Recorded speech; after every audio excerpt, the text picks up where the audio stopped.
The Mormon Trail. Mormon, a member of the Jesus Christ Church, a religion founded in the U.S. in 1830 by Joseph Smith, Jr. The Mormons traveled along the Mormon Trail, which was approximately 1,300 miles long. They were chased out of their original town of Nauvoo, Illinois, by the anti-Mormon mobs, who killed their original leader, Joseph Smith. The Mormon Trail led to Salt Lake City, Utah, crossing over the Great Plains, rugged lands, and Rocky Mountains. Before leaving for the Mormon Trail, many Mormons lived miserable lives. They were run out of Ohio, Missouri, and Illinois by anti-Mormon mobs that did not approve of their religious ways. In January of 1847, Birmingham Young announced those crossing the plains were to be organized into companies of hundreds, fifties, and tens with their respective captains. Individuals without families, such as women without husbands and children without fathers, were adopted into a family for the journey. The Mormons traveled west in search of religious freedom and to escape the torture of anti-Mormons. Most Mormons went along the Mormon Trail by wagon or by foot. It was a very long and harsh journey, but they kept a positive mind, thinking about the religious freedom that waited ahead for them. The winters were very cold and harsh, and many died of sickness. After settling in northern Utah, the Mormons became very successful. They built small communities with many houses, and most men became farmers to support their families. The Mormons ended up becoming more and more successful as more settlers headed westward.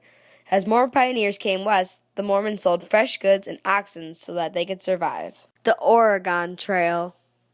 Businessmen, farmers, ranchers, and miners all made the 2,000-mile trip to the west on the Oregon Trail.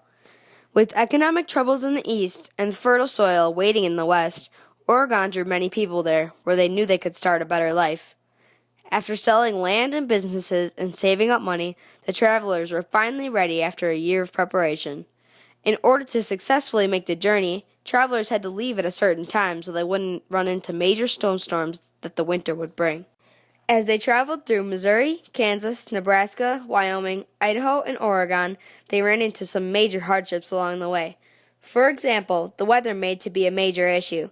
Sometimes as they went, there would be big thunderstorms, or as winter rolled in, snow would come, obviously making it difficult for people to continue on with their trips. Another obstacle they ran into was sometimes as they traveled, the kids would ride in the wagon because they were lightweight and so small they could fit with the luggage. So if they hit a bump on the road or lost their balance, they would fall out of the wagon and have their skulls crushed by the wagon wheels, resulting in death. One last hardship that the travelers could run into was having to cross rivers in order to continue the trip west. Although people went along the Oregon Trail for many reasons, one of the main ones was to get to the gold rush. People assumed if they could start mining for gold, that they would become rich and never have to work another day of their lives. The Gold Rush. After the pioneers started to settle in the West, they were looking for jobs to support their families. James Marshall, a regular sawmill worker, was one day working on construction on the American River, and he came across some gold. Even though it was presented in the newspapers, people did not believe that Marshall had actually discovered gold. The encounter that really arose the gold rush happened in 1848 when Sam Brannan had gotten a bottle filled with gold dust and ran around the city of San Francisco yelling, "Gold! Gold from the American River!" Now that the citizens had proof of the discovery, they all fled to the American River in search of gold. The news quickly spread around the U.S., and many people made their way across the country using the Oregon and the Mormon trails. Many people made it all the way to California, but when they got there, only few people were lucky enough to actually find gold. Shortly after, in 1849, quartz mining began in the Mariposa mine. Gold deposits were often found inside quartz veins.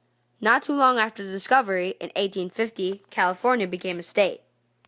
In 1851, gold was discovered in Greenhorn Creek, Kern County. This discovery led to the rush to the Upper Kern River region. By 1852, California's annual gold production reached then an all-time high of $81 million. Even though at the time the gold rush had died down, it had helped the westward expansion in numerous ways. One major way that helped the expansion is that the U.S. was obviously brought thousands of people into the West in search of gold, causing them to settle in California and eventually stay in the West.